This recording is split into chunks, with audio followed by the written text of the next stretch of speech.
In a broken wasteland, come to my fire. What's going on, metalheads? Thank you all for tuning in this week to the Metal Forge. My name is Mark Jackson. I am your host. This week we've got, as you can see in the screen here, a couple of the dudes from Mercifix who, ironically enough, are on tour with Satan by the time we're recording this. Going to be doing some awesome shit, playing some shows with them, but that's like last week by the time this is airing. So I don't know what the fuck's going to happen today. Brian, I've known you a few years. I met you at Mag Bar a few years ago, running sound for the fucking Mighty Midnight. Who do we have with us today? Who's over here? Introduce yourself, Greg. My name's Greg. I play guitar and do lead vocals for the band. Hell yeah, dude. Thanks for coming in, Greg, Brian, Mercifix. Really quick, let's get this out of the way here. Simple rebranding just a few months ago, and now you've got the full thing going. You got the banner in the back behind you now. It's fucking awesome. I love the logo. Thank you. Thanks. Who did the logo?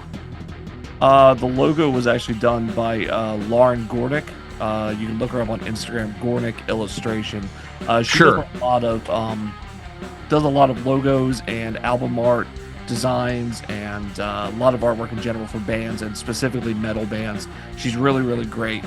So she was able to draw up this logo for us, and we were very happy with it. So, not the first time they've been mentioned on the Metal Forge here. Seems to be quality work, you know. Absolutely. And obviously it is, because it just screams thrash. Yeah. And sorry, also shout out to Lurby Sanchez from Witch Haven. He actually put together the banner for us. Oh, hell yeah. Yep. Like, so that's a thing these days, is like getting the it's like, what size backdrop do you get? You know, like, it's like, you can't, like, I've seen bands that play like tiny fucking places all the time, and they get this fucking like 20 foot by fucking 10 foot banner backdrop set up, and it's like, where the fuck are you gonna put that? The answer is Europe. Sure. Yes, exactly. So, dudes, what's going on? How are things going? Busy.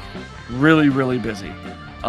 We've been doing a lot as far as the well, first of all, just the name change by itself, and when that kind of came into reality, put our nose against the grindstone a little bit with some things. So putting together new artwork designs and getting merchandise together and getting all the social media presence and all the internet presence back together. And then on top of that, promoting this tour and trying to also finish a recording and also work and live our normal lives as well. So it's been a lot, but very busy, I would say. Definitely. Yeah, that is a thing, you know, like going with a rebrand. Obviously, that's tough.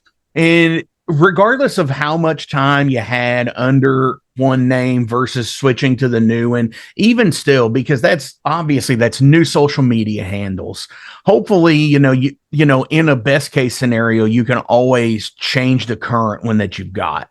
But sometimes that doesn't work. You've got to create new pages, and, you know, big cartels or Bandcamp or whoever you're changing, wherever your former name is. Yeah, that's rough to just sit there and just all kind of flip overnight, I guess. Yep.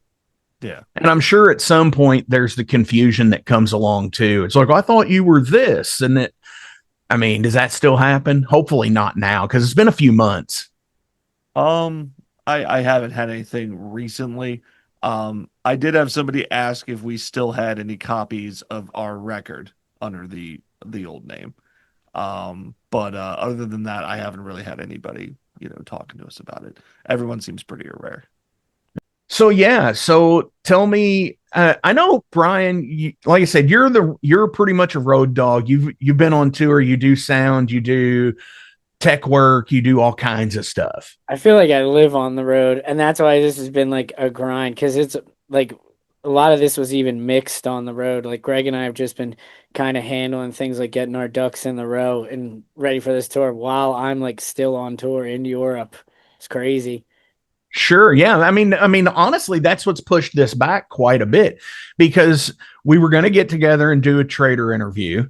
And then because things were going in all over direction of how that went, and then the rebrand and even still over the summer, this has been pushed a couple of times because of you being on tour and just not having the extra time. Exactly. Just like physically getting me in a room like to do this is is tough. But we figured it's like, we wanted to have something to offer you and to promote the tour and all that and just let everyone know. So not just a regular interview, but just make it something special. Definitely. So obviously you love playing music. But like if you had your druthers, would it be either or? Would you rather just be playing or do you like the tech work? I do enjoy the tech work. It's like my dad asked me, he's like, so if like money was like no object, he's like, what would you be doing in your life? I was like, just dumping money into my band until we were famous. And really, that's the unfortunate thing today. I mean, that's the unfortunate thing with being in popular music, no matter what it is. It's all a big just dump of fucking funding into. Yep. But as far as the tech work goes, it really is it's great and I really enjoy it because there's like one you get to see everything like all over the world, venues and just experience it all, like see bands you never thought you would see. Like literally every time I come back from tour, I see some bands that like I never thought I would actually see. Like this most recent time, the first times for Dark Angel and Emperor, like had not seen him in the USA prior to this. And it was cool just seeing him in Europe as like part of the deal with Midnight. So it's like I appreciate all that. And then from like just as an aspect of like, I have to have a job. So I'd rather have one that doesn't really feel like work. And then like just the thrill of like just running the sound for the band and just knowing like, when it comes out perfect, it's just like it's fantastic, for the fans, for me, for everyone. Hell yeah. So sound guy question here. Would you prefer to your own rig or are you cool with fucking not having to carry that shit and just use what the venue has? It's so if I had more help, I would prefer to use my own stuff.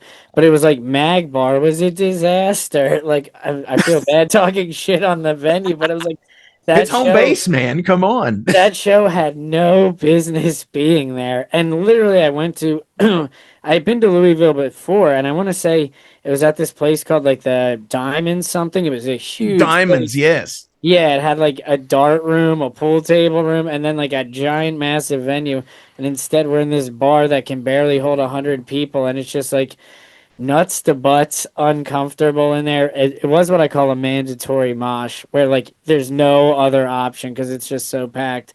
But it was just kind of a hassle. So I prefer my own stuff when possible. And it's just like from a professionalism, it's like Metallica or anyone, of a certain level caliber doesn't just roll up to a venue and use the house equipment. If they can bring their own, it's much more reliable. Sure. No, I totally get that. You will know that they have updated the PA since you've been there.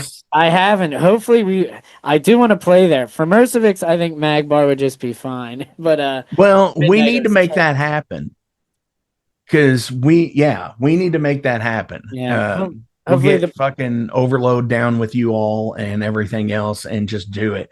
Yeah. So, as you're on tour promoting the new EP, correct? We would like to call it a formal demonstration. Formal demonstration. Yeah. Explain to me. So basically, demo is just an abbreviation for demonstration. So we're just calling it demonstration of destruction. Okay, that makes sense. I mean, because yeah, everybody just says demo. What's a demo? I mean, no, it's like I kind of fucking feel like saying that to like I'm Lars or something. Like, what's a demo? Like fucking. It's like, I mean, it's 3 songs or under or whatever. I mean, it's kind of whatever you want it to be, right? Mhm. I mean, from it goes to whatever, like shitty cassette tape, hand drawn covers from back in the day, or even when you don't have money to, getting actual jackets and shit printed. So what are we doing with this? I mean, are you actually going full out with production on it? So the recording was done like with, I would like to say, a certain level of high quality production. Like this was actually self-recorded, and I have very fortunate to like have like a studio in my house. So we had to a certain amount of time more than you would to just kind of get this together and put it together and assess what we wanted to do for the demo as far as the recording process. So that was helpful. But when it comes down to the end, like you're gonna see it on tour if we still have some tapes left. It's gonna be like a Well, you DIY better effort. at least save me one. Yeah, I I will need save so you one. like we do this thing on with the podcast network, Mhm. Flamekeeper. It's the parent company of the Metal Forge, the Ale Horn, and ossont&battery. So we've all had our own little individual shows of where we do things called unsleeved, and we do, just product fucking shit. Like I don't know if that's actually showing up on my screen. It's pretty fucking blurred, but It it's is. like, we just show off the cool digs that we've got recently. We do that about once a month. So yeah, I need one to show off, dude. Come on. All right. We will. I will save you a copy. But so as of now, like the tapes are arriving tomorrow. I literally went to. Got to give a shout out to Chev Dude from Skulovich. Oh fuck. Yeah. So he runs Unchained Tapes and has a tape duplicator. So literally, I went by his house earlier today and picked it up, and we're gonna be dubbing the tapes probably tomorrow. So Fuck yeah, man. I mean, Dude, and that is awesome about it because that's the fucking scene that's working right there. And it's like, you're a world traveler. I'm a United States traveler. Haven't been out of the country. And I'm not sure, Greg, you're out on the road, or you pretty much fixed to where you're at? I mean, Yeah, I'm on the road with this guy usually. awesome. When the band tours, and then I am also in a similar field. I don't do sound for a big band like Midnight or anything, but I work for a production company. So I do travel for work. Okay, so you know what's up. Yep. And like, so we have brushes with everybody, whether it be people in Seattle, Portland, Fresno, LA, Houston, Tulsa, Bend, fucking anywhere and everywhere. I'm pretty sure there's somebody that you both know that you could say, hey, we could hit up so and so in Tulsa. And I know he's got a fucking tape deck that we could use to make some extra fucking copies if we needed to. And that is like hitting up Chevy with Unchained Tapes, dude. That's fucking. I've had him on a couple of times, and dude, I've always touted Unchained Tapes on the Metal Forge. Oh yeah, he put out my shitty punk bands tape. It's great. He what? He put out my shitty punk bands tape. What was that? It's called Rubbish, but it's a tape called Rubbish is only in it for the money and the chicks.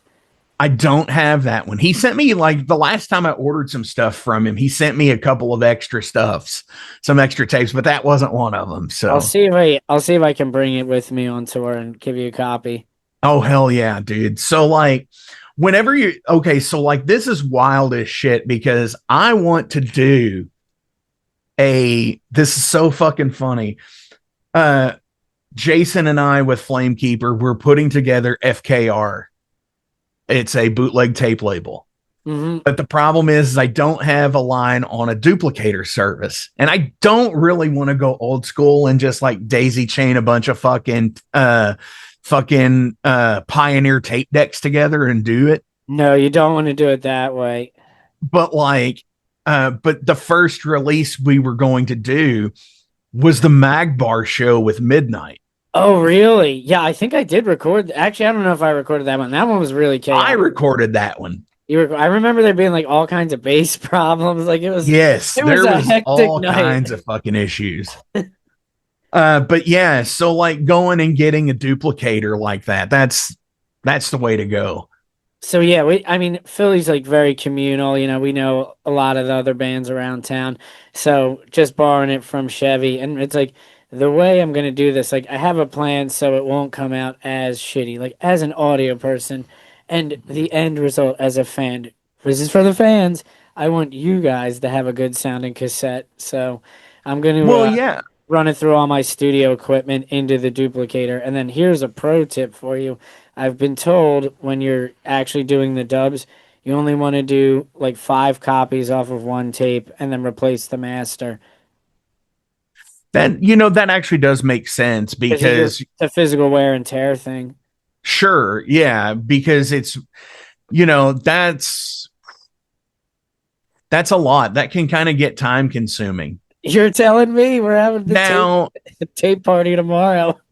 well, but the interesting thing is when you're doing three at a time, it does go a little bit faster if you're doing like 100 tapes or 200 tapes. Yeah. But what would be really cool is if, and I know somebody's probably done this.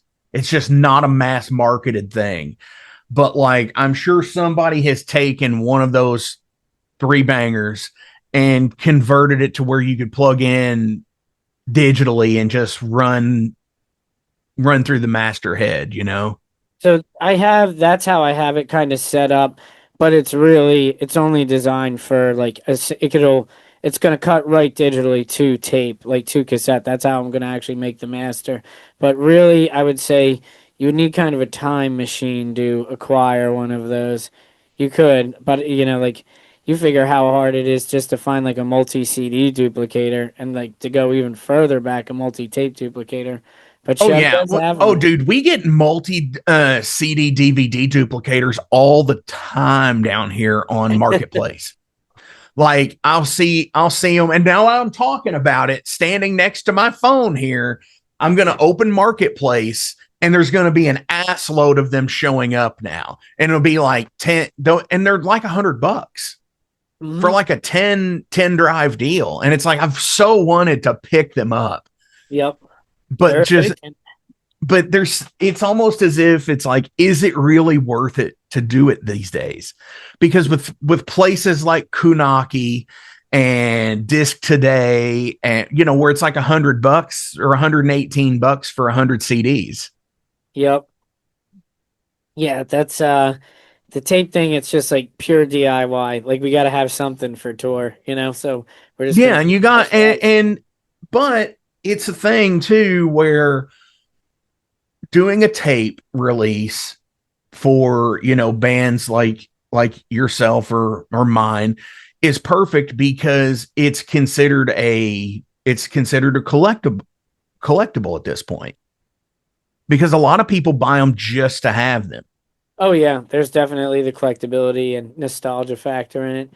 And these ones are cool. It's got the logo engraved in it and stuff, and it's cut to length, so it's not going to be like BS where it runs for like another half an hour, just dead time. Like, Oh my gosh, yeah, it's going to be a those are double the A spot. worst. Yeah, it's not that. Those There is some level of quality going into this, and a yeah, DIY effort though, for sure. yeah, those were always the worst. I think the Black Album cassette was that way, where it ran for like 10 extra minutes or 15 extra minutes on side B. Yeah, probably. Yeah, probably to match side A. Like you Yeah. don't really have a choice. Then it's just like, ugh. And it's like, what the hell? And then it's like on the CD, not on that one, but the secret track, Yeah. the gimmicks. So when y'all are getting ready, you're doing the setup. Tell me about the show. What do you all bring to the table? I just try to execute it like with professionalism, and I'm a big fan of like the old school and the classics. Like whenever possible, Marshall full stacks, like Ampeg 810s, and double bass drum kit, and just the old school energy and attitude of like metal that was from like in my opinion like really cutting edge and the golden years of like 77 through like 85, and I might even take it to 89, but I'm going to end it at 92 for sure. but just really like treasuring that. Wait a second. 77 to 85. You might go 89, but you're ending it at 92 for sure. Definitely, at least for Just say 92. No, because 77 through 85. That's what this is. Oh yeah, that's prime classic. Yeah. And honestly, I would seriously go to 86. Yeah, I mean, 86 is Rain and Blood, Pleasure to Kill. Like there's Master of Puppets.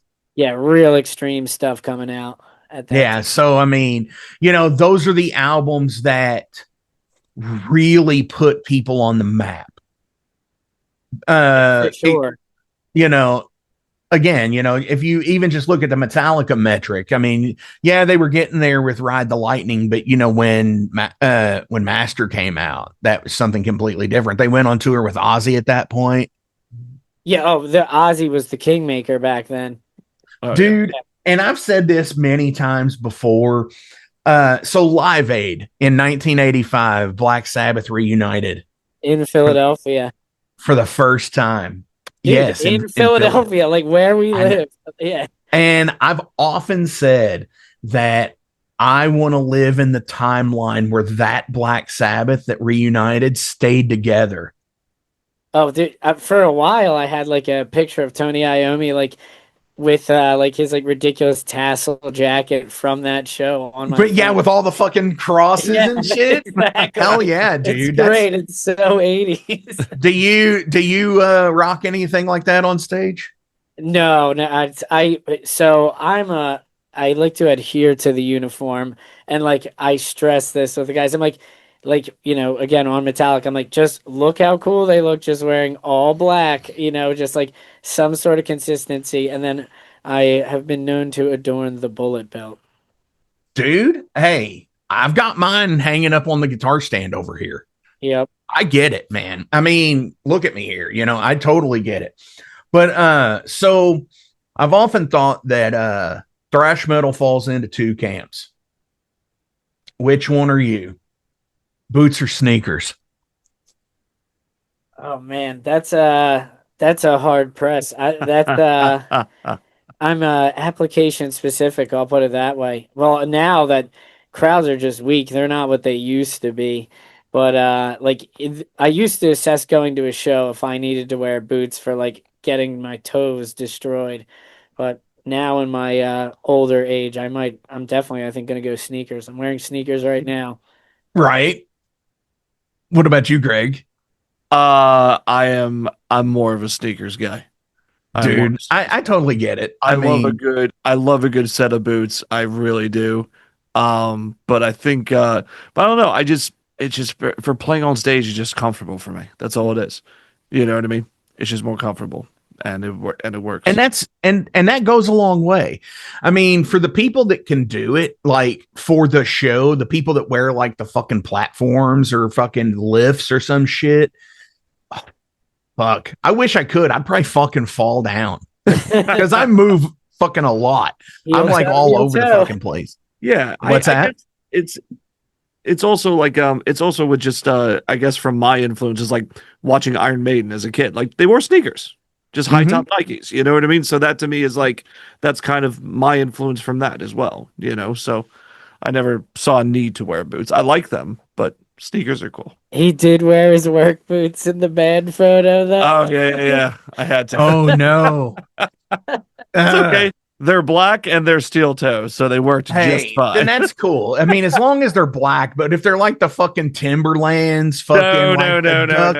Like the duck boots where they're fucking like a brown fucking like the caterpillar boots that are like fucking like tan. Ugh.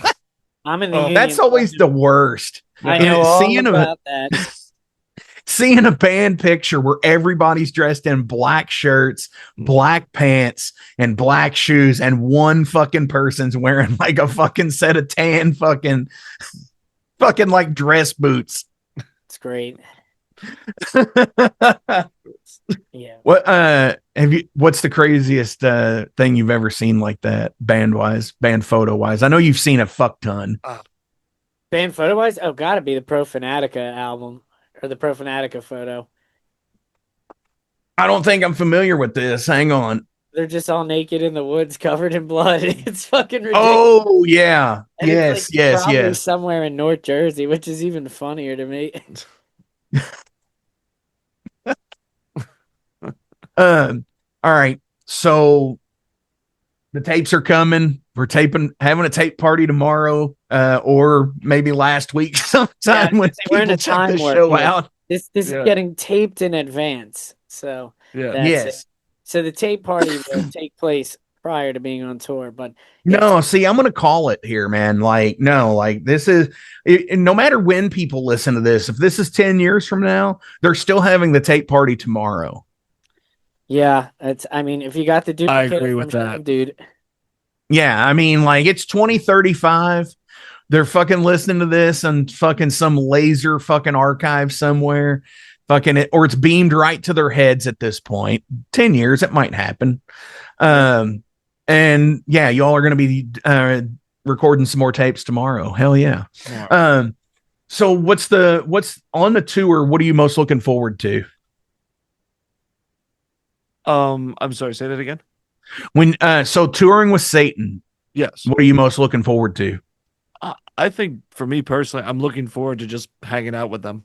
Really, I'm looking forward to.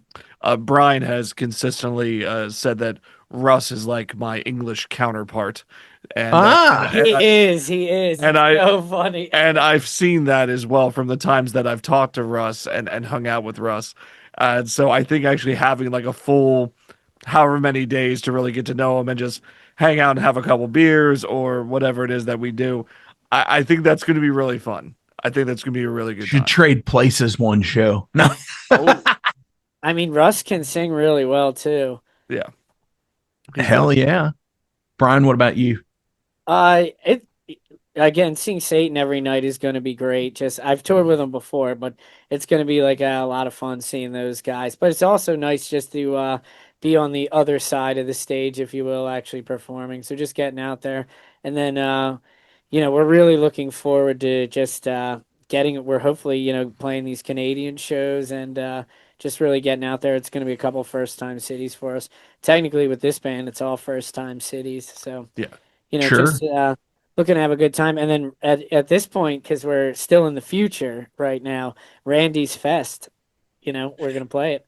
Dude, Blades of Steel is pretty fucking rad, man. Yeah. Like Brian Ross would harp constantly about, he's like, we're not playing Blades of Steel, and that's the name of our song. He's just like, now they're playing it. There you go. yeah. Dude, we played two, the second one. Mhm. And it was actually at Club Garibaldi, not actually in Madison. So we were in Okay. Milwaukee for that one. And dude, like it was fucking great. We played with Screamer, fucking James Rivera.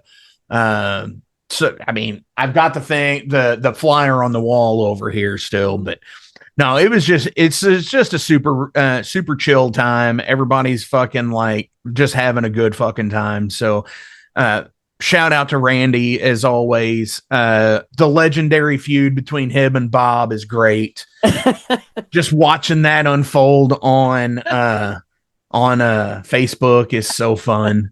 Just like it's legendary at this point, and it's funny that they meet up at other fests just to give each other shit.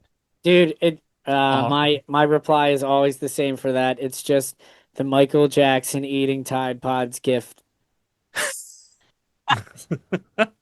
It's great. Yes. Oh my gosh. That's definitely what I'm looking forward to. It'll be fun, and just having a good run of shows with Satan, and then definitely like some good opening bands. Greg, he would much lament sometimes when we go it on our own that he wouldn't be thrilled with a lot of the bands that would be playing with us. Dude, I get it. I totally get it. And I'll just let you all know that we'll bring our A game. So Well, no, because my band is actually opening at the Black Circle show, Ice Howl with Mercifix and Satan on August the 30th. You probably, if you're watching this, you probably already missed it.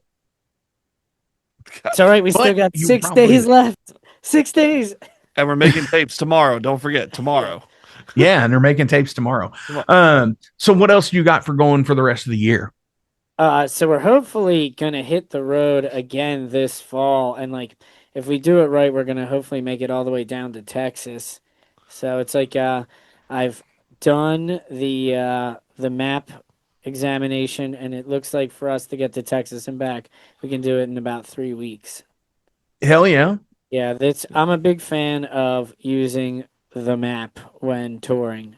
We do it in a very geographical, logical way. But this tour, I mean, it was not booked by me. We're missing a couple cities in between, but it's all right. We'll do all right. You know, it's with Satan. And then, honestly, with the Satan tour, there's not going to be any shitty opening bands because they just won't let that happen. But I'm saying, no. yeah, when we go No, on, absolutely not. yeah, when we go on our own, it can be a little rougher. Yeah. However, we've definitely met a lot of cool bands like Yeah. along the way for sure. Like some cool surprises and stuff. I know. I always feel bad. I don't mean to be an ogre when it comes to like the openers when we're out there because it's like, you know, there's nothing wrong with what they're doing. It's just all right, maybe it just wasn't quite what I was looking for, you know what I mean? And that's okay. Yeah. You know? But it's still I'll be like, "Oh, they're very good." It just, you know, I mean, maybe they were a stoner rock band or something and we're just thrash and I'm just like, okay, would have been nice to have a thrash band, but it's all right. Either way, it's all about just having a good show, you know. Well, and being a promoter myself, you know, it is very hard to get some like really good working bands together. Like in Louisville, I mean, I don't know of a particular amount of thrash bands in town. And I would almost lean where we were Overload was originally thrash. We've went more of like a kind of like a sludgy thrash route, even, you know. And so like, yeah, like getting the band that might be the fucking stoner doom or whatever. I mean, it might be the only thing, unfortunately. Right. But dude, sometimes that's cool with a mixed band. Totally. Bill. Totally. I mean, there was we were supposed to play with Solicitor one year, and it was like 2 thrash bands, and then somebody double booked a black metal tour. So it was like 2 thrash bands, a black metal band, a fucking like a doom band, and it was like holy shit. And it was all like on a Tuesday. At the Mag Bar? No. This is at another place in town. Yep. Portal. Yep. But man, the other thing about the Mag Bar that was just so funny that day was like the day Midnight was in, it was the Kentucky Derby. So like there's all these ladies wearing like these like hats and got flowers and stuff. I'm like, man, it's like really fancy in this town. And I'm like, wait, it's the Kentucky Derby. Yeah. Dude, that tour was fucking great because that night they were with Spirits Adrift and Spider. Yep. And such a fucking rad show the entire time. You know, I was the other day I posted pictures of my battle jacket. And I was thinking about it. I was like, oh yeah, Vanek signed that there. Yeah. Hopefully we're gonna it'll be in the past, but we're recording this in the future. Hopefully we're gonna see him when we're in Cleveland. Oh hell yeah. Super rad dude. I need to have him back on the show. It's been a couple of years. And now that he's kind of doing some other stuff, we want to find out how he's doing too, you know. So shout out to Vanek on that. Definitely. Want to go ahead and switch over? What's that? Say see you soon, Sean. It's his first name. Yeah. We had a whole discussion off camera and shit about that. He's like, well, it's this, but blah, blah, blah. I go to this and it's this on this app. And it's like, oh shit, dude. My favorite is when people just approach him at shows that are like, are you Paul? Yeah.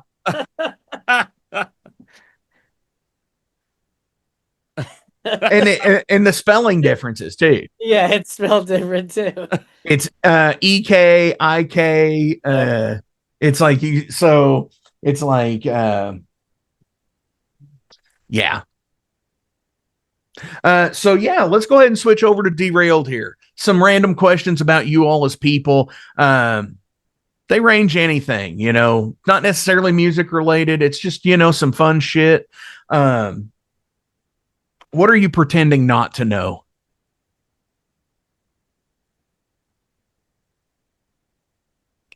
I don't even. That's a loaded question. I don't know. I guess my ignorance to the Instagram. All I know is it's important, but I just block it all out. Life is much simpler that way. I have to tell Brian sometimes, please get an Instagram just so you can keep up with the band page. That's all I ask. You don't have to have your own Instagram. I just want you to help with the band Yeah, page. I just tell them. I'm like, my phone has told me we have an Instagram message. I'm like, please try and reply to it. I reply to them. Somehow I can work the messenger, and they know I'm using it because I drop a lot of Cardi B gifs in there.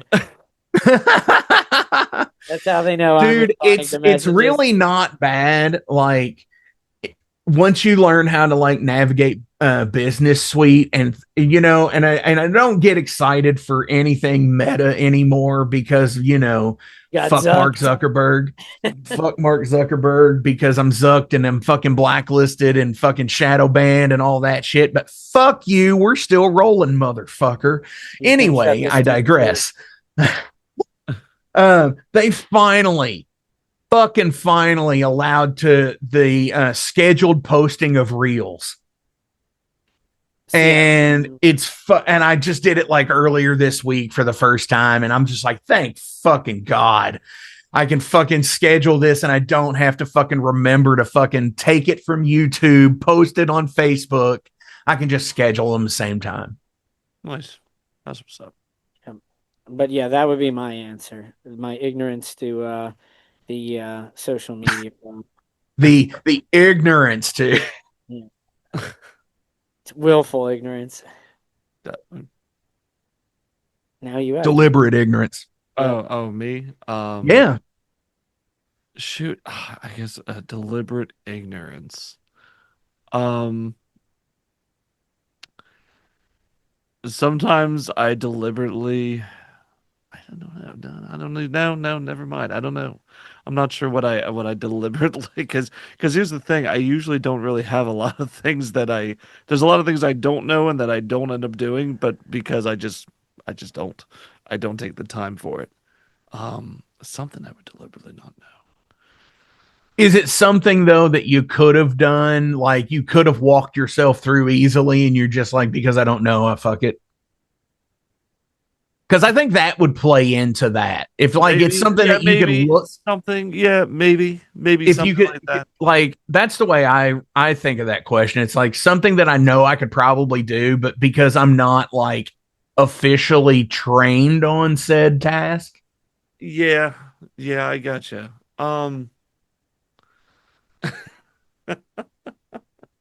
Uh, yeah. I guess there are some things I can't think of a specific example. I'm sorry. Right on, man. I'm striking out. How do you motivate yourself when you're feeling your least productive?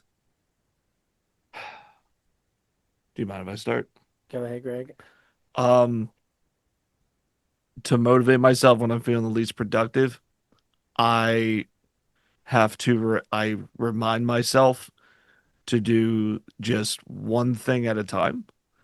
And I also look at the easiest way for me to get started. Because what happens is for example, if my goal is to get myself dressed to go to an event, then I say, sit up out of bed and put your feet on the floor. That's it. And that's my first start. Then after that, I just say, put your shoes on. You know what I mean? And just one little thing at a time and really just focus in on that first thing.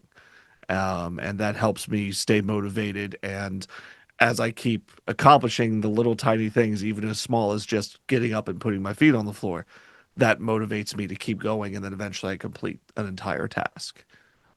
That's how I do it. Hell yeah, man. I'm kind of the same way. It's like when I'm not feeling it, I'm just like, all right, I got to get the fuck up.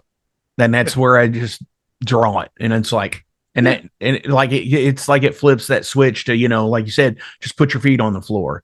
Just get up. Yeah, that's it.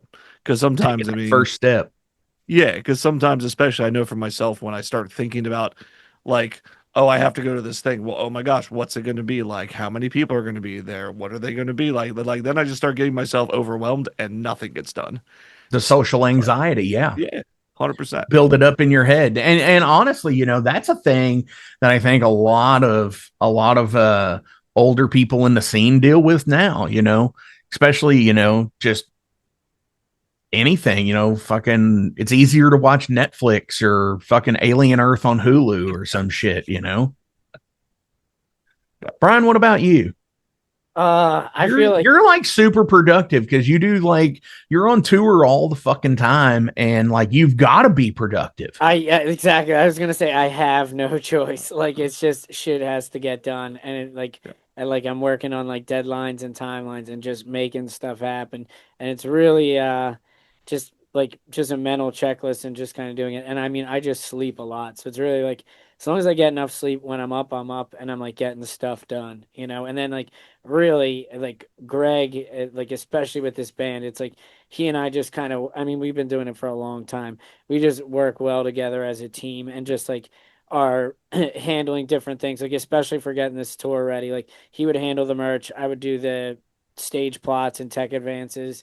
He booked the hotels, like I'm mixing the recording. So it's just really just like kind of a team. And that honestly helps with the productivity. It's kind of like a synergetic thing. We're just like getting it done.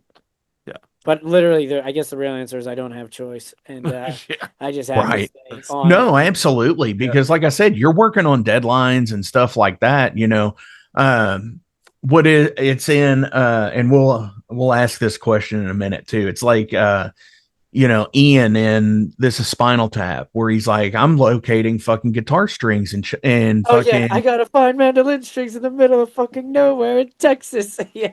Yeah, and well, the funny thing is, he said it's like Houston or some shit, and it's like, dude, you could probably find mandolin strings in fucking Houston pretty easily. Play those down there. Mandolin strings might be tough up here. Yeah, country for sure. Instruments are not that big in the Philadelphia region. Right. Yeah, and so yeah, do you feel like that sometimes when you're just like you've got to track shit down and you're just like fuck?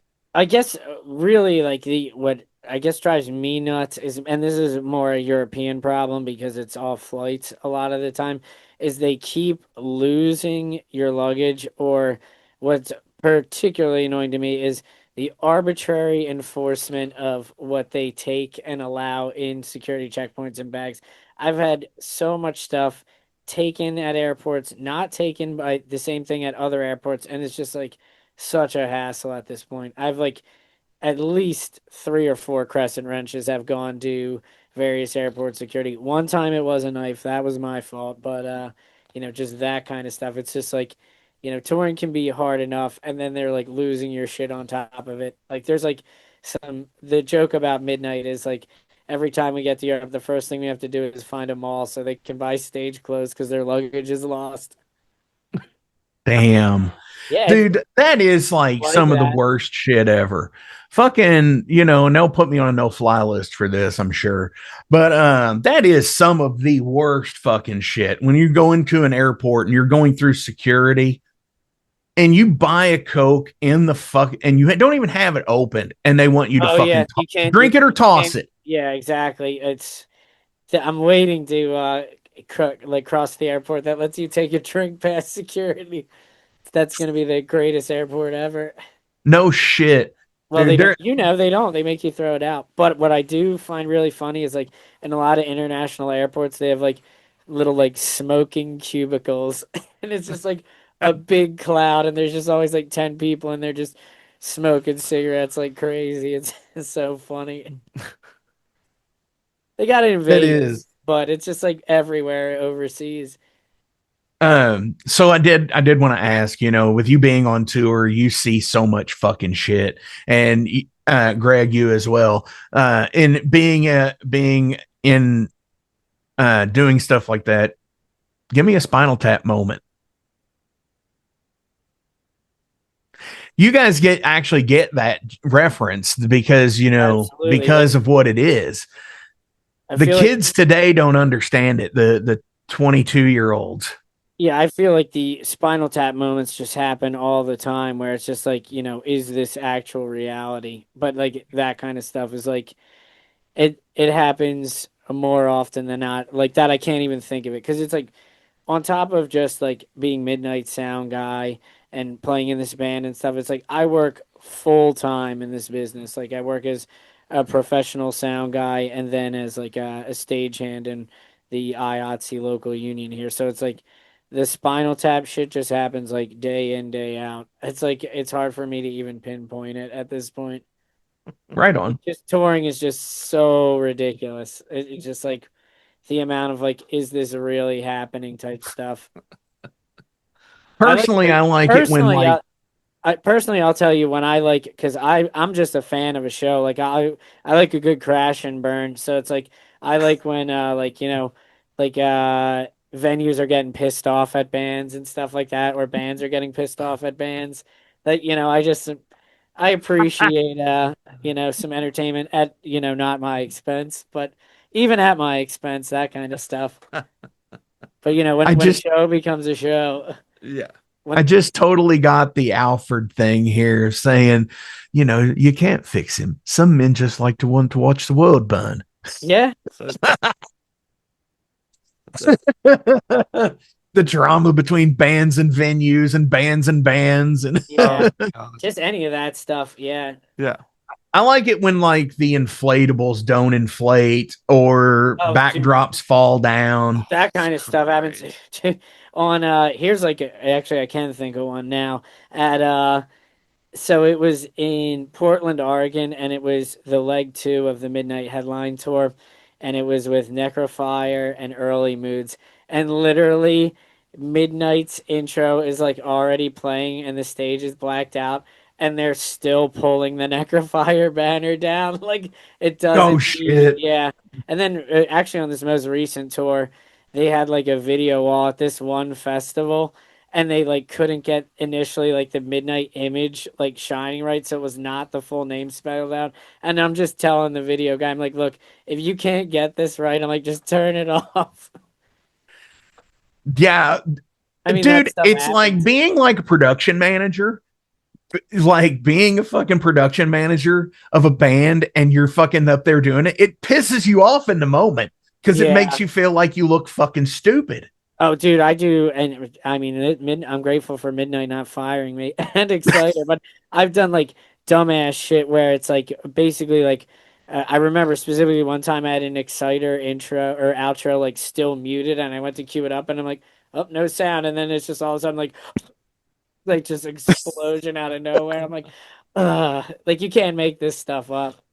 Oh no, not and played the outro for an intro, that kind of stuff. I think Brian told me in this business, you always learn a lesson the hard way. Oh yeah, it's always the hard way. It's never like, oh, that's okay, just do it better next time, or like, oh, just do it this way next time. It's always like you screw it up and you look bad, and it's just okay. You have to wear it and move forward. That's it. Yeah, I mean, because tomorrow's another show. That's it, man. Yeah. And it's not always going to be the fucking same mistake. It might be.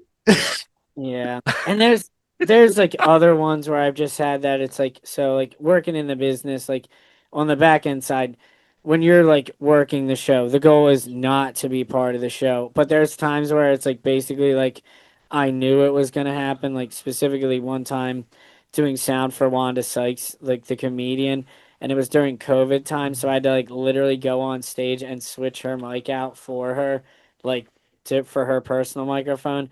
And at the time I had like a ridiculous 70s mustache and just always my long hair. And I'm like, man, I know she's just gonna rip me when I go on stage. She's like, I didn't know one of the Doobie Brothers was gonna be switching my mic out. I was like, it's just stuff like that. Dude, that's something else. I share an experience like that as well with Jake the Snake Roberts. That's cool. I was running his sound at the Tiger Room here in Louisville, and when doing our thing. Is there anything I can do for you? What do I need to do for you to start your show? Can you pick the old WWF music? Play it. I was like, I got you. Fucking play it. His girlfriend announces him on stage. He immediately goes, "Can somebody please shut that shit off? It follows me everywhere." Like, you motherfucker. He just set you up. I was like, you fucker. And it's just like, romp. Yank it as fast as you can. Dudes, so what was yours, Greg? Did you have one? Yes, I do have one.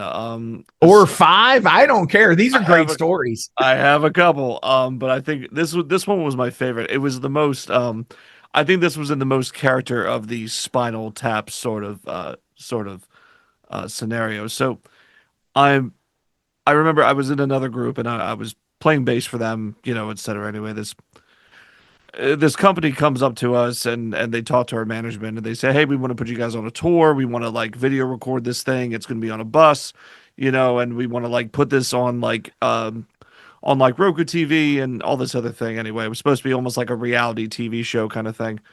Anyway, unfortunately, it was all just very lame and very poorly organized. So it was a terrible experience, and I still have like issues with those people to this day, even though it was like years ago now. So yeah, it was a bad I have a lot of bad blood with some of those people. It was just not good business, and they did a lot of bad things. But in the end, this was part of that was just kind of like a little bit funny. They even went through the trouble of asking us for like a rider and equipment and things that we would need, because we were going to be traveling from here in the Philadelphia area to the West Coast. And we were going to do like 6 or 7 days all up and down the West Coast in California, Las Vegas, like Oregon, things like that. So I went ahead and I put together a rider for us. I said, this is the kind of stuff that we use, and these are the amps we want, and et cetera, et cetera. Well, so we had 3 guitar players in the band. So we had 3 guitar amps that we were requesting. And I remember the guy said, "Well, oh man, we can only do 3 amps total. So like either you get a bass amp and you only have 2 guitar amps, or you get 3 guitar amps and you'll just have to use like a DI box or something." And so me being like I know, right, exactly. So it's like, this is when like you start thinking to yourself, well, okay, the Mickey Mouse bullshit is now starting to set in. Guerrilla Productions? No. Yeah, right. Then this is when you start thinking to yourself, like, are they for real? Like, okay. So finally he says to me, well, so I said, I was like, fine, screw it. I'll be a good bandmate here. I was like, just give me a DI box so I can run into the PA system that we have at whatever venue. I was like, and make sure I have a guitar amp for my 3rd guitarist. They said, okay, sure, no problem. So we get there and I see 2 guitar amps and I'm like, okay. And I'm thinking to myself, I see my DI box. I'm like, okay, that's cool. And I'm thinking to myself, where's the 3rd amp? And as soon as I say that, the guy walks up with it and says, "Here you go, right here." It was a practice amp about this big around. Oh my God. And this was the amp that he said that he would let us use for having a bass amp. And you can imagine from there where the conversation went and what this was. So, and then the best part though was I wasn't going to have to use it though. My guitarist was going to have to use it. So I went up to him and I said, "Hey buddy, they're going to put a microphone right in front of this thing for you every night of the tour."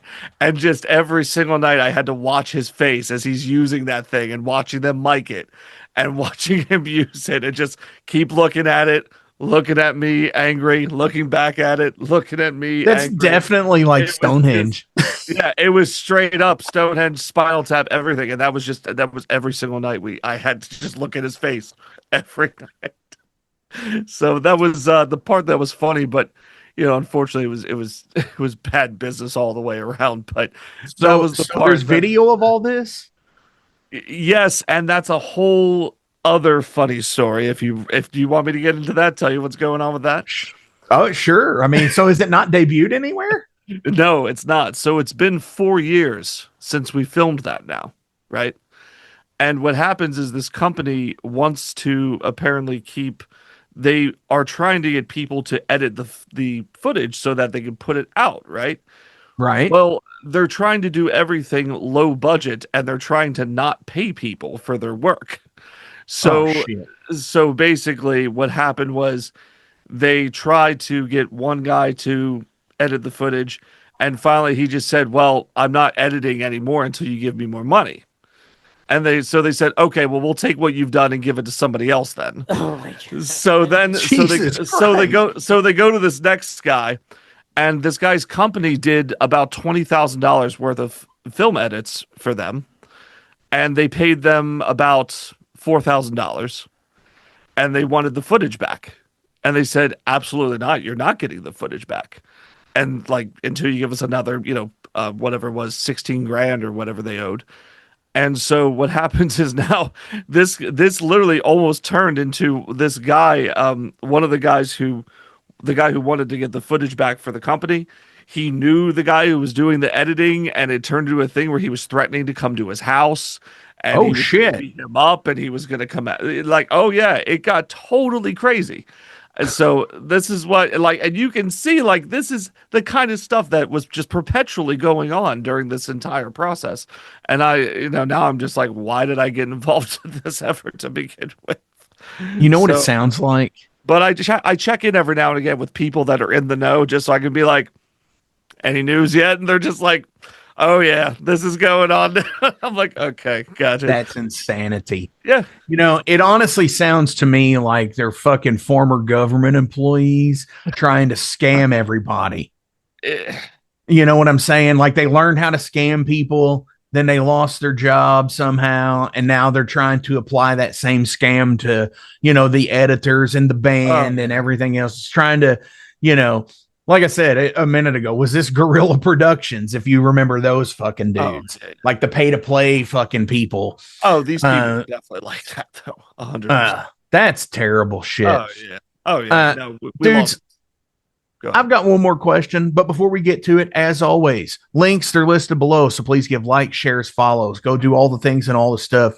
Go see these dudes on tour because it was, recorded into the future last week. So you saw them on tour. You bought the fucking tapes. You did all the stuff and you supported where you should have. Good for you. That's fucking metal. I don't know. I just kind of went off on a tangent there. That's why we called this Derailed. As of the future, there's still 6 shows left. Okay, so go see fucking more shows. Yep. If you haven't, if the tour hasn't come through yet, we still have 6 shows left.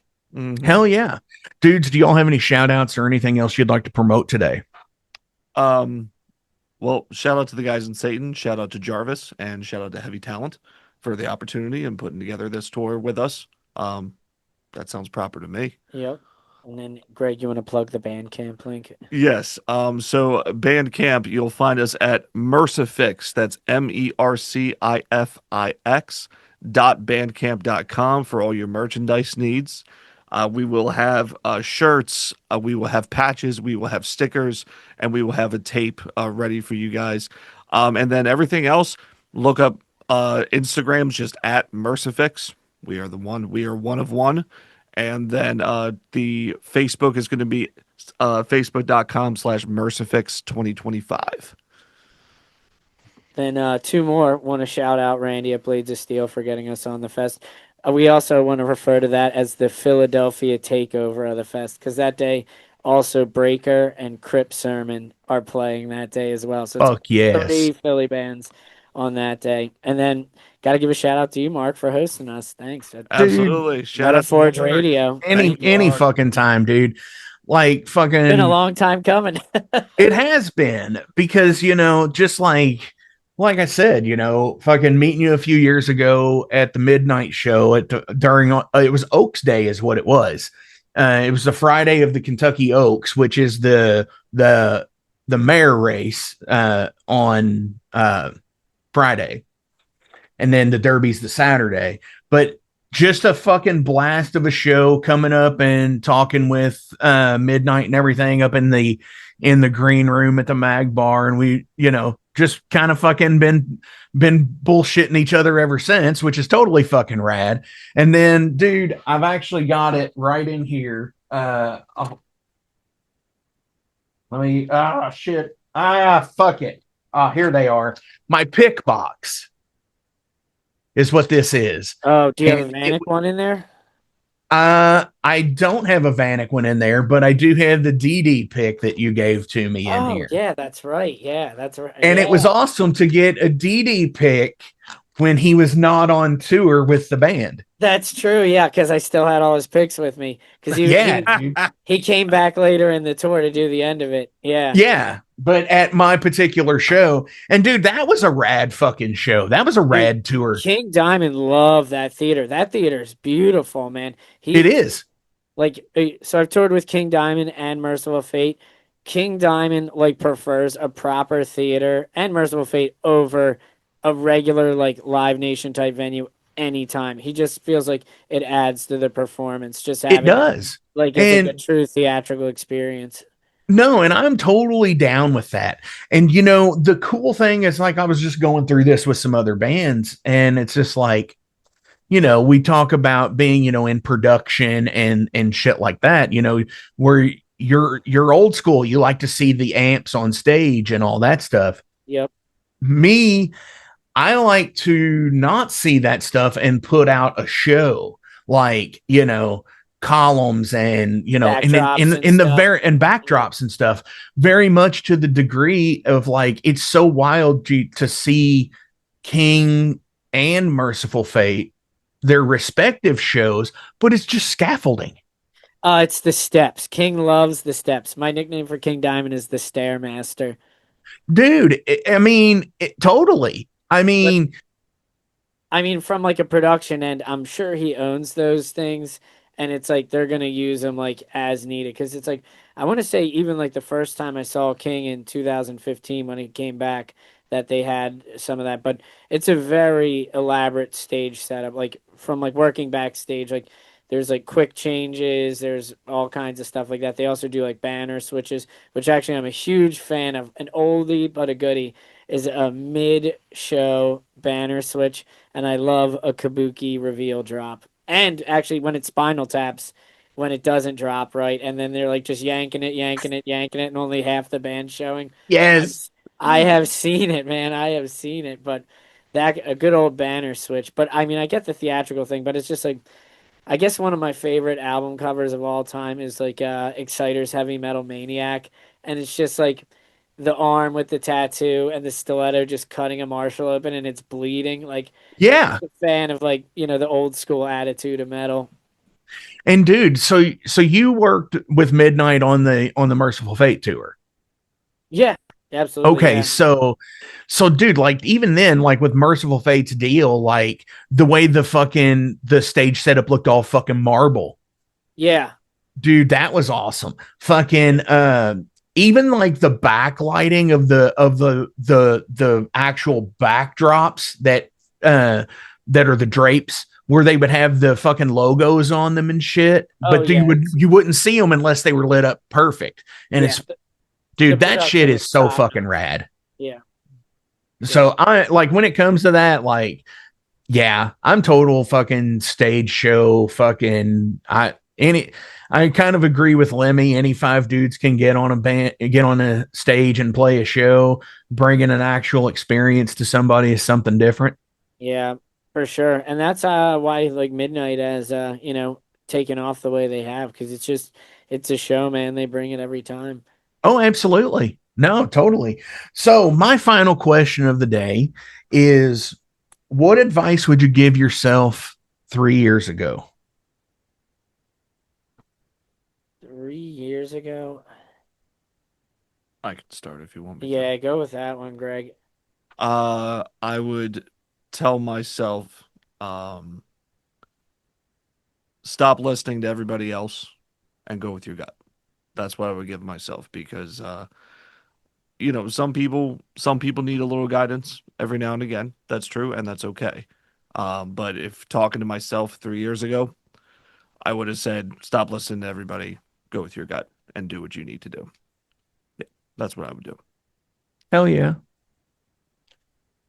I guess for me, I'm just kind of on this like 10-year plan, if you will. And so it's like, I feel like if I could have given my younger self advice, that would have probably been smarter, That but yeah, I'd say, I'm just like kind of focusing in my lane. If anything, probably just work with the union more. That's it. Right on. Yeah. So, and that's the other side of this question, because this is a two-parter, is what would you like to instill, like, have 3 years from now? A Mercedes Sprinter van. Ooh. So Luxury yeah, so vehicle. now we've That's a got luxury vehicle, sir. A luxury dude, vehicle. they're like They're 100 all- fucking grand. I don't want that one. Like, Philadelphia destroys your vehicle. It's like literally, I have this like lot by my house, and it's like entering the demolition derby. Like no car comes out unscathed. We Oh, just accept it. If you come to Philly, you'll just see like every vehicle's like mildly busted up, like even the nice ones. Yes. dude, that's just goes with your all's fucking, like, your fucking up there. Yeah, The real metal, fucking. for sure. Yeah, it's like I guess it's just like kind of like a East Coast attitude. It's just like kind of like the weather is brutal up here and the people are just mean sometimes. It's a way of Now, are life. you both Philly, like, born and bred? No. So I was born in this like crazy city called Chester, Pennsylvania, and it's like basically if the two worst neighborhoods in Philadelphia just formed one city.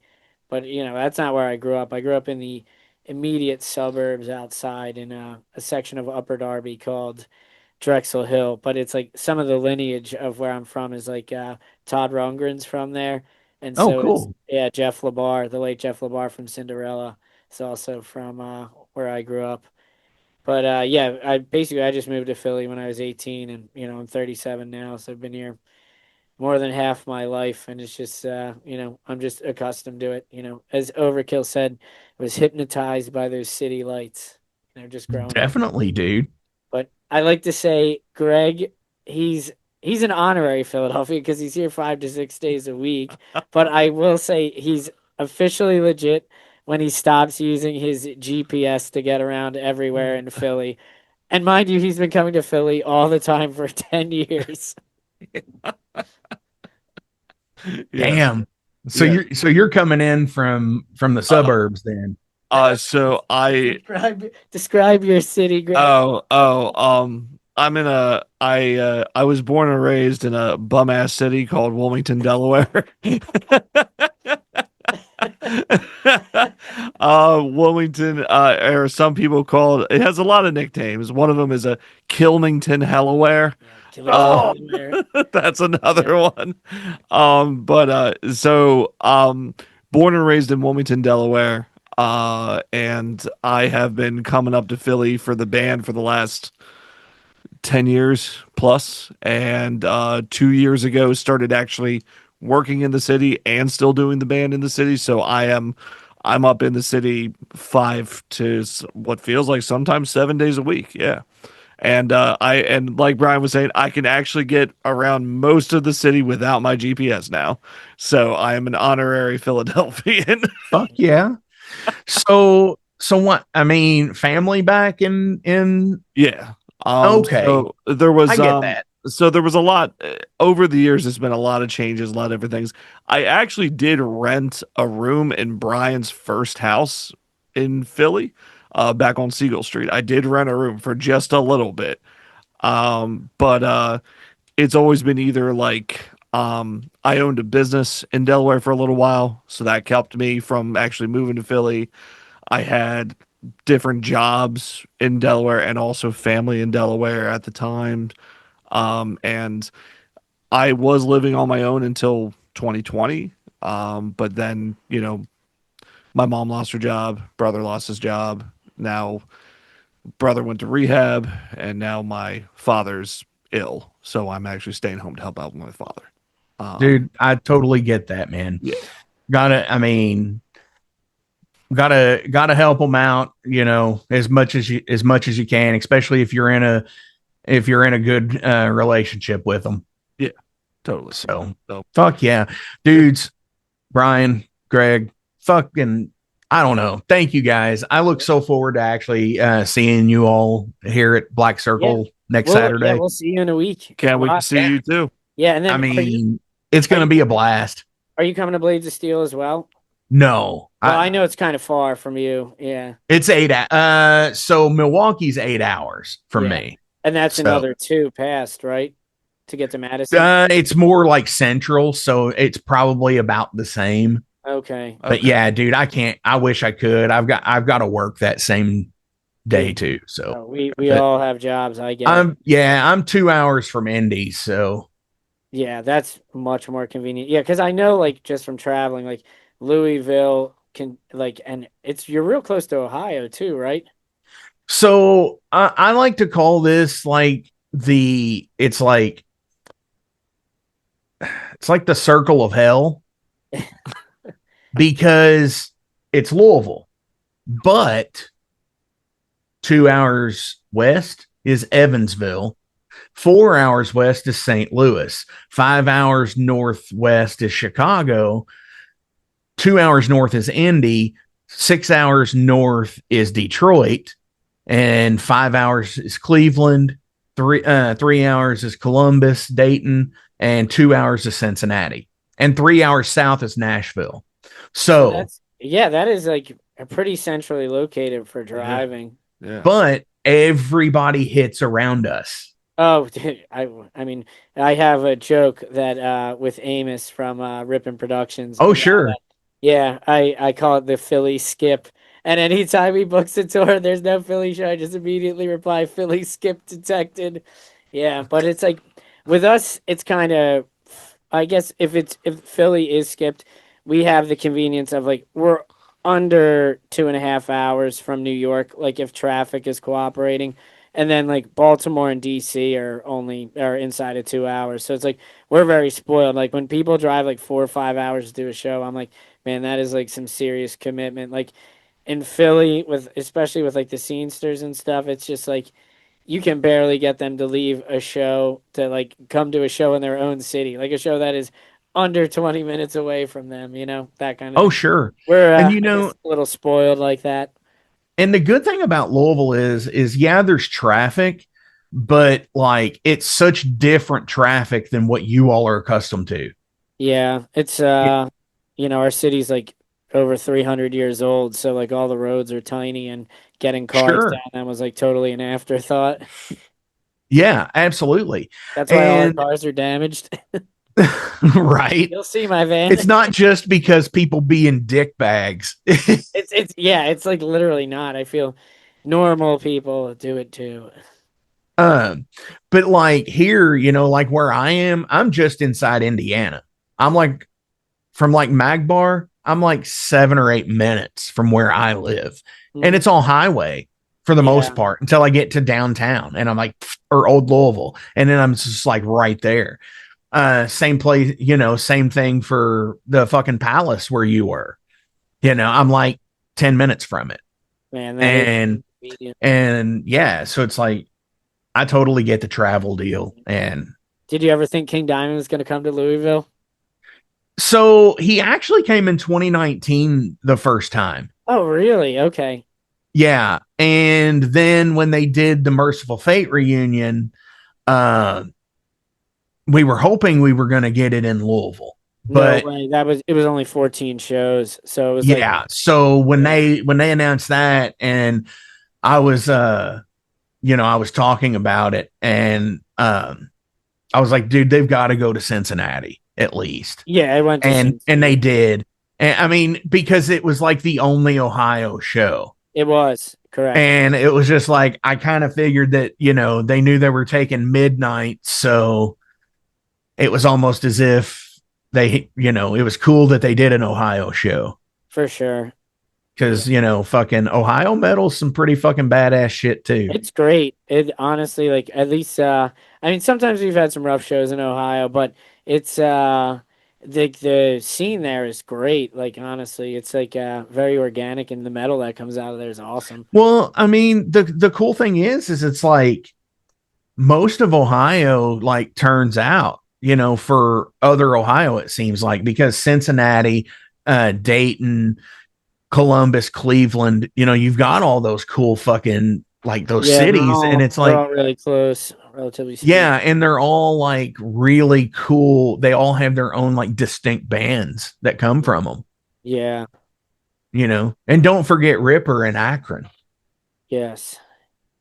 We'll be stopping in Akron. Hell yeah. Gonna hang out with LeBron James for a bit. Yes. Yes. Dudes, thank you so fucking much. This has been a blast. Thanks for having us, Mark. We got a little bit more content there for everybody in a content driven world. Ryan, learn how to fucking Instagram. I was gonna say, feel free to just like chop up the demo and drop it in as you want, and we'll see if I'll see if I can get you like a tour flyer to send to use as well. Oh, I've got it. You have it? Okay. But no, on our way out today, you actually get to pick the fucking song you want me to play. Oh, what do you want, Greg? You're gonna leave it up to me. It's off your demo. Yeah, I mixed it. Greg can pick it. The song is called The Mercifix. The Mercifix. Not what I would have chose, but we'll let Greg have it. Fuck yeah.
Hey metalheads, you like tattoos? Of course you do.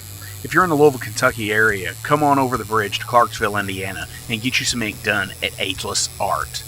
If ink isn't your thing, they have a piercing studio as well. Visit agelessartclarksville.com to see some frequently asked questions, meet the staff. The shop is open Monday through Thursday, 12 to 8 p.m., Saturdays, 12 to 10 p.m., and Sundays, 12 to 6 p.m., all appointment-only spots. You can set up your appointments by phone at 812-283-1793 or email agelessarttatoosandpiercing@gmail.com and someone will get you set up for your first or your next tattoo or piercing.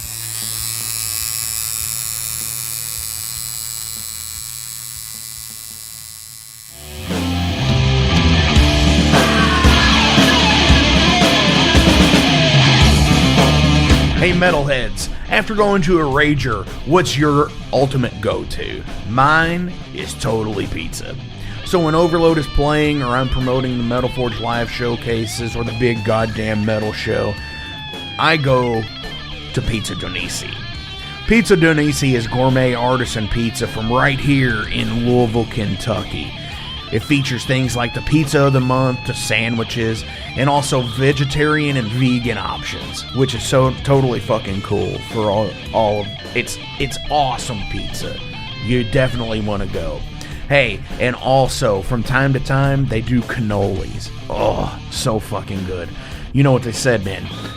Leave the gun, take the cannoli. Yeah, just like that in Godfather. They're located right next to the Mag Bar at 1396 South 2nd Street. So either stop in or call in at 502-213-0488. They're open till midnight.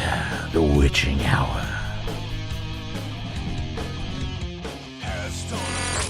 Heineken? Fuck that shit! Pabst Blue Ribbon!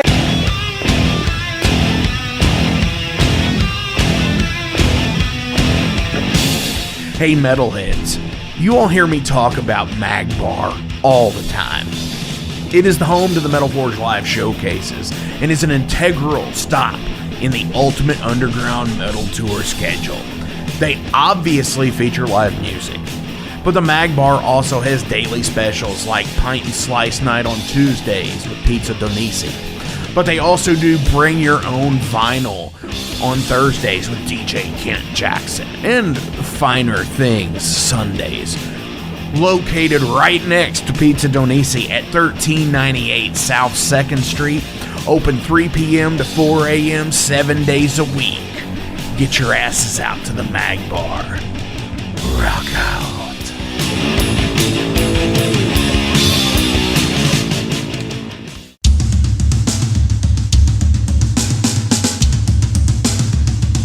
For 45 years in keeping Louisville weird, Electric Ladyland has been there for all your eccentricities.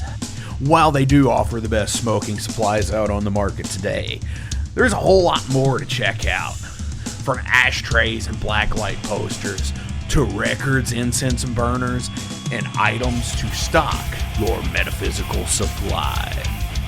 They're open from 10 to 10, 7 days a week. Located at 2325 Bardstown Road in Louisville, Kentucky, and at electricladyland420.com.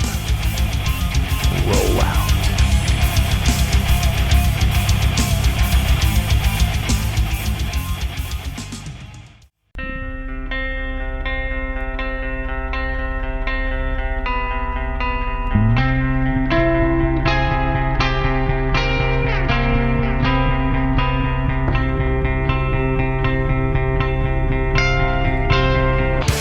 In 2017, one man's vision and passion for all things metal started out as a record store in his house. Years later, the fight against a mainstream empire continues as Shade Beast. An independent metal collective and online store based in Athens, Georgia, is the world's premier heavy metal brand for music heads that value authenticity over the mainstream acceptance. Featuring original t-shirts from some of the best underground artists, as well as stickers, posters from the Shade Beast Presents concert series. Unique, one-of-a-kind collectibles and small curated selection of vinyl and cassettes from the masters old and new. Visit shadebeast.com and enter promo code SithLord for free domestic shipping on your first order, whether you're a new customer or returning. And be sure to join the Shade Beast social groups on Facebook and the interwebs to keep up with the new release announcements and talk all things metal and Star Wars. You'll never find a more wretched hive of scum and filth.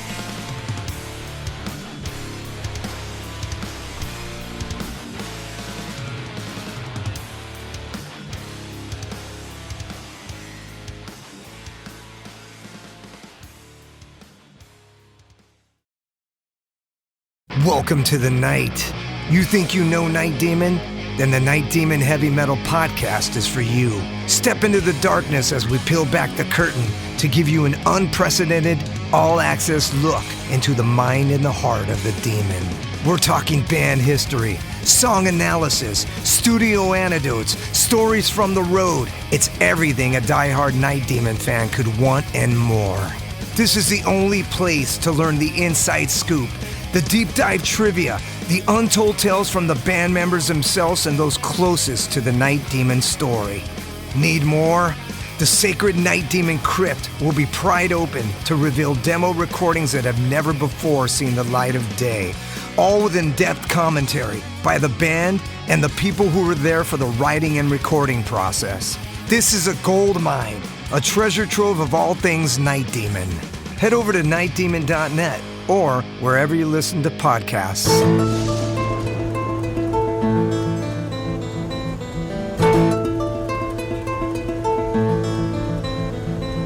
Since 2013, there has been a calling from the underground, from the graves of all those unholy, and they decided to make a zine to talk about all of this. Soul Grinder Zine! An independent metal zine to keep you informed on all things metal and horror from the underground. Available in both print and digital formats, they're bringing you the best interviews and reviews out there today.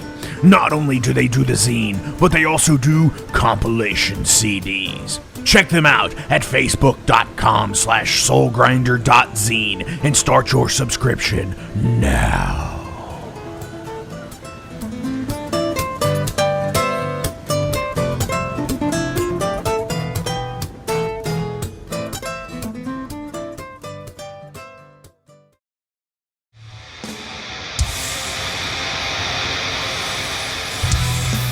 Hey everybody, let me tell you about the new sponsor to the Metal Forge, Unchained Tapes. They're an independent Pennsylvania tape label. They focus on extreme metal and punk with a killer approach to the tape scene. Visit their web store at unchainedtapes.bigcartel.com now to get your fill of tapes. And for being a Metal Forge listener, enter the code METALFORGE10 at checkout to get a 10% discount on your total purchase. That's unchainedtapes.bigcartel.com.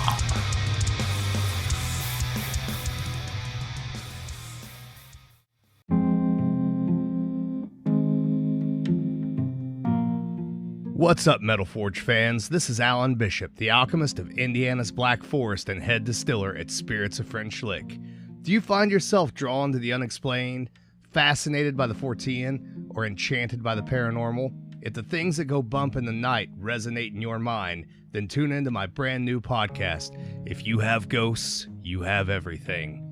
Featuring first-hand accounts, collected stories, interviews, history, and speculation related to all things not of this world. Available now on Anchor, Spotify, Google, Amazon, and more. Set back, relax, and remember, if you have ghosts, you have everything.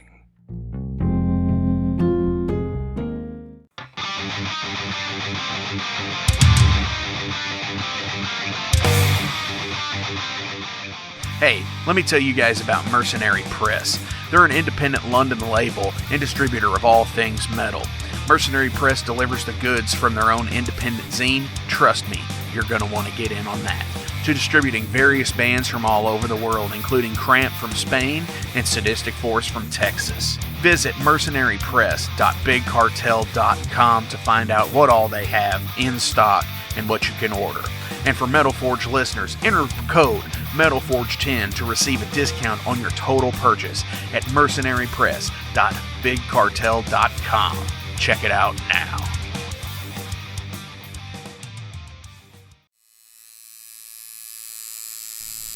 Hey Metalheads, it's with great pleasure I get to tell you guys about a new sponsor to the Metal Forge, Ageless Art, New Albany. After 20 years of owning and operating Ageless Art in Clarksville, Indiana, Phil Garrett had a vision for a new type of tattoo studio. Something that is clean and modern, sleek, refined, inviting. And he's done just that with Ageless Art in New Albany. You can find it at 2736 Charlestown Road, New Albany, Indiana, 47150. Business hours are Monday through Saturday, 11 a.m. to 7 p.m. Sundays are 12 to 6. All sessions are appointment only, so give them a call and go get you some new ink. Or if it's your first time, go get your first one, baby. In a broken wasteland.